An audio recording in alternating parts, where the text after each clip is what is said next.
This project exists to build on and support existing e-com retail art, podcasting, video and publishing business for a collective of creatives and their fans on a mission to carry the message of healing that comes from the arts.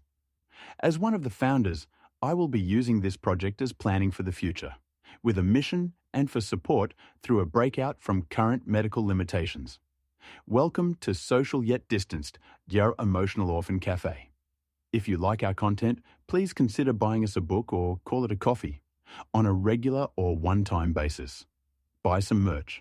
Visit our supporters for conscientiously sourced products and services.